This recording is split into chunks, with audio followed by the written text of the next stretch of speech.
first cry of Martin came at dawn, when the mist still clung to the low hills and the world seemed newly washed in silver. Jenny held him to her breast with trembling arms and wet cheeks, and Damon stood beside the bed with a face that could not decide whether to laugh or kneel.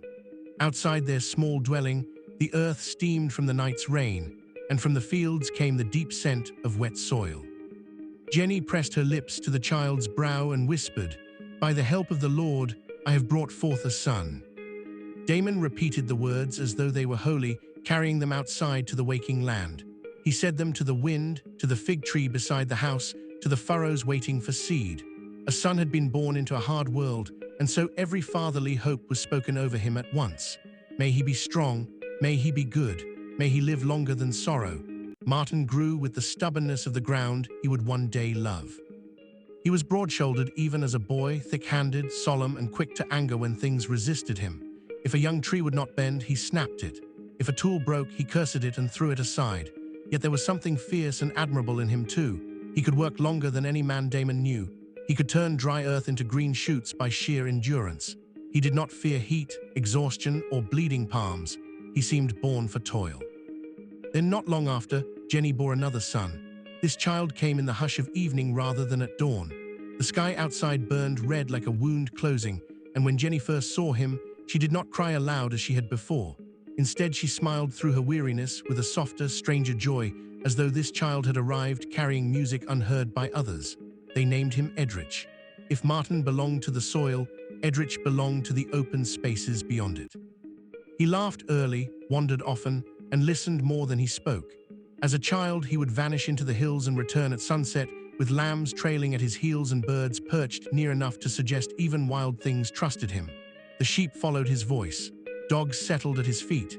He had a gentleness that never seemed weak, only clear, like water that reflected the sky without needing to claim it.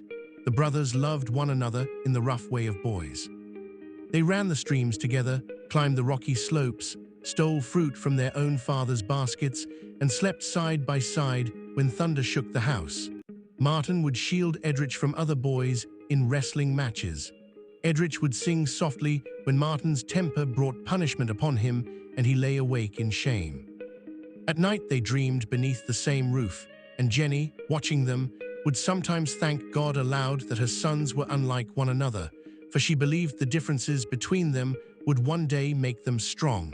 But years do not only ripen what is good, they deepen whatever lies hidden. As the brothers became men, the world began to name them by their labor. Martin rose before the light and went out with a hoe over his shoulder. He knew every acre of ground, every root that drank too deep, every patch of stubborn clay that resisted the plow. Under his hands the fields widened, his back toughened, his face hardened. The earth did not reward him with kindness, only with grudging yield. Some seasons it gave richly. Others it mocked him with blight, with worms, with skies sealed shut against rain. Martin fought it all like a man at war. Edrich went the other way, into the hills and valleys where the grass grew. He walked with staff in hand and the flock spread around him like drifting cloud. He learned the temper of lambing ewes, the cry of wolves at dusk, the silence that meant a predator moved unseen. He slept under the stars without fear. He returned smelling of wool, smoke, and clean air. There was tiredness in him too, but not the same bitterness. His labor seemed not a battle against creation, but a partnership with it. At first Martin mocked him good-naturedly. "You wander and whistle while I drag life from stones," he said one summer evening. Edrich smiled, tearing bread at the table. "The sheep are not stones, brother, they kick." Jenny laughed, Damon shook his head, even Martin grinned. But there are jests that carry a small seed of accusation inside them, and if watered often enough, they become convictions. Seasons passed, Damon's hair silvered, Jenny's hands thinned. The brothers became the strength of the household. Yet as Martin labored, he watched Edrich returning home with lambs fattened and healthy, and resentment gathered where affection had once lived easily. It did not seem fair to him. He fought mud, drought, thorns, rot, and the relentless exhaustion of the ground. Edrich sang to sheep and watched the weather roll over the hills. That was how bitterness lies. It edits another man's life until only its ease remains visible. And still, Edrich loved him. When a fever struck Martin after harvest, Edrich sat beside him 3 nights and cooled his face with wet cloths.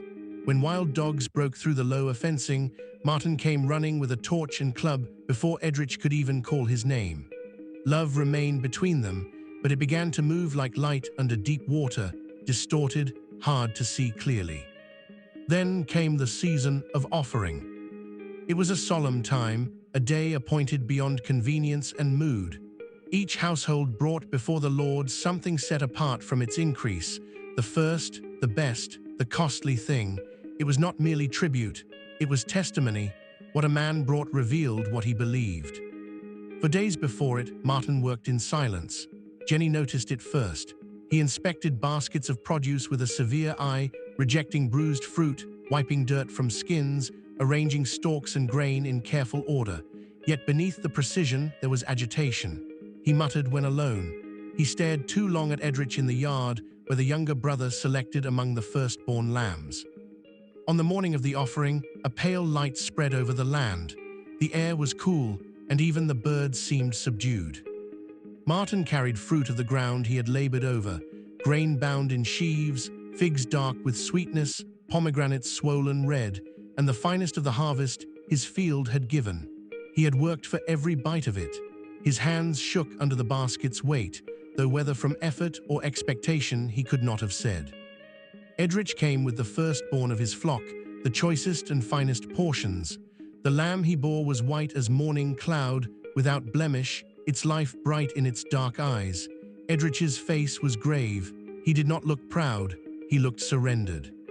The family stood together in silence as the offerings were presented. Then the moment came. No voice thundered across the sky, no fire split the heavens in spectacle for all to see. Yet what happened was unmistakable, clear as if written on the air itself. Favor fell upon Edrich and his offering. The nearness of the Lord rested there like warmth, like light, like acceptance deeper than words. But not upon Martin. The space around his gift remained terribly ordinary. No sign of welcome, no answering grace, only silence. Silence can wound worse than rebuke. Martin stared at his offering as though it had betrayed him. His pulse hammered in his neck. Heat climbed his face. Around him the world sharpened into insult. The dust at his feet, the bleating of the lamb, the soft downward tilt of Edrich's gaze as though he did not dare look triumphant.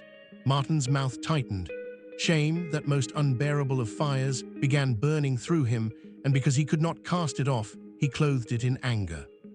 His face darkened, a shadow seemed to pass over him.